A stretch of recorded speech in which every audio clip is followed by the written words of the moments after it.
हरे कृष्णा। अगर आप हमारा वैष्णव कैलेंडर उठाकर देखेंगे तो आपको ज्ञात होगा कि हर दिन कोई ना कोई इवेंट, कोई ना कोई ऑस्पिशियस तिथि या कोई ना कोई सेलिब्रेशन चलती ही रहती है। And this is the beauty of Sanatan Dharma. Every day is an eventful day. And on this very note, keeping this spirit in our mind, tomorrow is Paap Mochan Ekadashi. Like all other Ekadashis, Paap Mochan Ekadashi की एक अपनी ही सिग्निफिकेंस है। All the Ekadashis are beautiful and so is Paap Mochan Ekadashi. जो पाप मोचन एकादशी है, इसके जो ओरिजिन्स हैं वे भविष्योत्तर पुराण में हैं। And it is in a conversation between Bhagwan Shri Krishna and Yudhishthira Maharaj. And Bhagwan Shri Krishna Yudhishthir महाराज को एक कहानी के माध्यम से बताते हैं कि पाप मोचन एकादशी कितनी दिव्य है, कितनी इंपॉर्टेंट है। तो the story goes like this. King Mandhata, Raja Mandhata थे, जो अपने गुरुवर लोमसा ऋषि से पूछते हैं कि हे ऋषिवर, मुझे जरा पाप मोचन एकादशी की सिग्निफिकेंस, इसकी महिमा बताइए। So this is the story which Lomasa Rishi narrates to Raja Mandhata. वे बताते हैं कि कुबेर के राज्य में एक बहुत ब्यूटीफुल फॉरेस्ट था। A beautiful forest of very beautiful and fragrant flowers. And इस फॉरेस्ट का नाम था चैत्र रथ।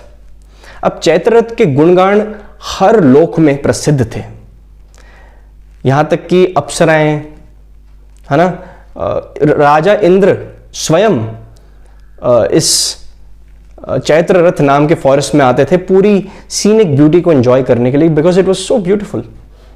तो उसी जंगल में एक कुटिया में एक ऋषि मुनि रहते थे जिनका नाम था मेधावी ऋषि। मेधावी ऋषि बहुत सालों से तपस्या में विलीन थे, बिल्कुल वन पॉइंटेड अटेंशन के साथ वे तपस्या कर रहे थे बहुत सालों से। एंड वे एक बहुत ज्यादा स्टॉन्च शिव भक्त भी थे। अब जब अप्सराएं आई चैत्र रथ के जंगल में, तो उन्होंने नोटिस किया कि एक ऋषि मुनि है जो अपनी तपस्या में विलीन है, और हम जैसी सुंदर अप्सराओं को वे भाव भी नहीं दे रहा। तो क्यों ना इस ऋषि मुनि का ध्यान भटकाया जाए।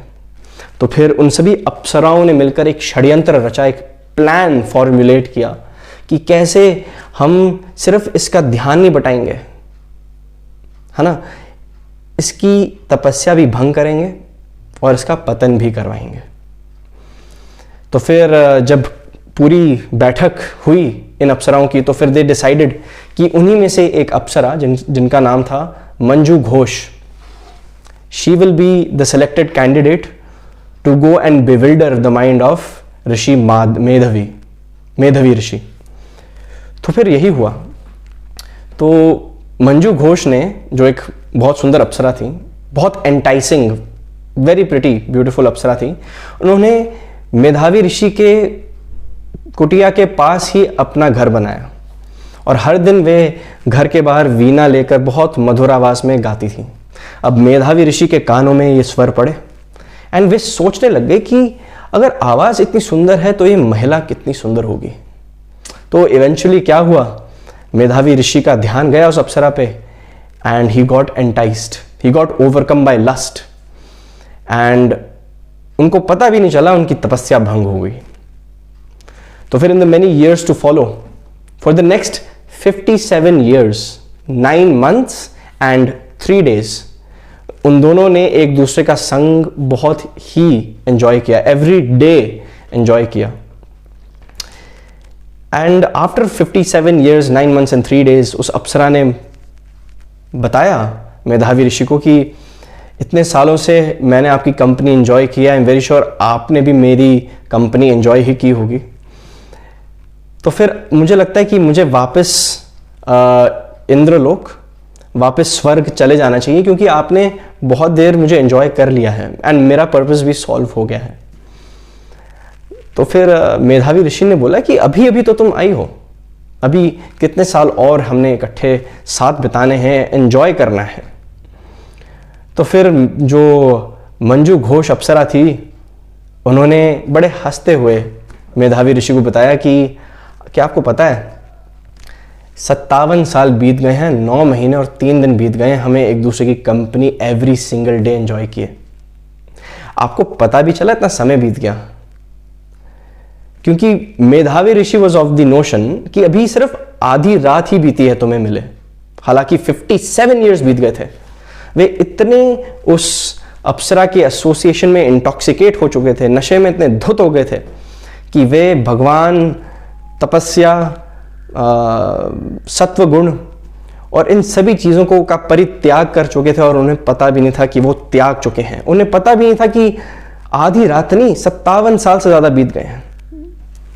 तो फिर मेधावी ऋषि को रियलाइज हुआ कि उनसे कितनी बड़ी भूल, कितना बड़ा ब्लंडर हुआ है उनके साथ। एंड जब उन्होंने पता चला कि ये अप्सराओं ने मिलकर षड्यंत्र रचा था, तो फिर उन्होंने उसी अप्सरा मंजू घोष को श्राप दिया कि अभी इसी वक्त, तुरंत, इमीडिएटली तुम्हें एक पिशाच का शरीर प्राप्त होगा। एंड जैसे ही ये श्राप सुना मंजू घोष ने, वे घबरा गई एंड उन्हें अपनी गलती का भी एहसास हुआ। तो फिर उन्होंने क्षमा मांगी और बोला कि आप ऋषि हैं, आप ब्राह्मण हैं, you are meant to be compassionate, आप प्लीज़ मुझे क्षमा कीजिए और मुझे इस श्राप का हल भी, इस श्राप का सल्यूशन भी बताइए। तो मेधावी ऋषि ने बताया कि ठीक है, अगर आपने इस श्राप से उन्मुक्त होना है तो आप पाप मोचन एकादशी को स्ट्रिक्टली ऑब्जर्व कीजिए। अब इस एपिसोड के बाद जो मेधावी ऋषि थे, वे अपने पिताजी के आश्रम में गए जिनका नाम था च्यावन मुनि। तो वो च्यावन मुनि के आश्रम में गए और अपने पिताजी को उन्होंने ऑनेस्टली बताया सब कुछ कि उनसे कितना घनघोर पाप हुआ है। एंड उनके पिताजी ने बोला कि this is very unfortunate, this should not have been done.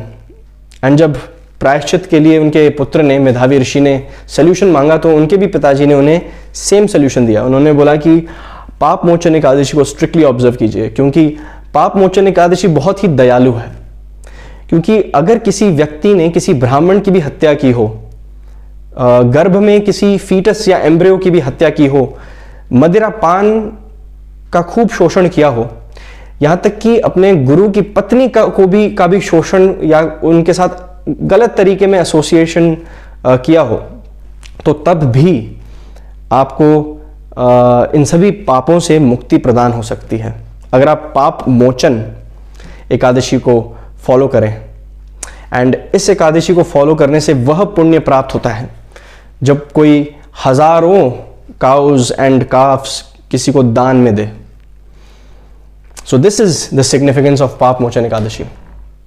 अब बहुत सारे लोग हैं जो एकादशी इसको ऑब्जर्व करते हैं for all these benefits that come with it, लेकिन एक वैष्णव के लिए सिर्फ एक ही बेनिफिट नहीं, सिर्फ एक ही लालच होता है कि हम एकादशी इसलिए ऑब्जर्व करते हैं क्योंकि जो हमारे ठाकुर जी हैं, जो हमारे राधा गोविंद देव है, उनको बहुत अच्छा लगता है जब हम उनके लिए उपवास रखते हैं।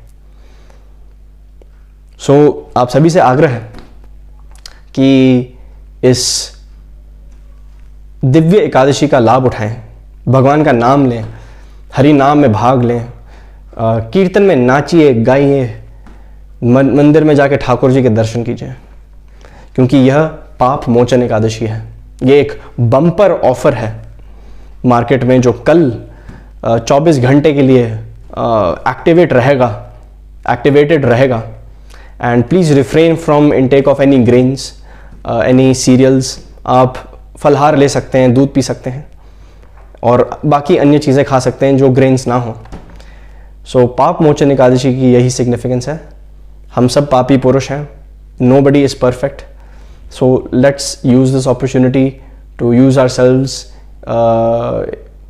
for the pleasure of the lordships. अगली वीडियो में मिलते हैं। हरे कृष्ण।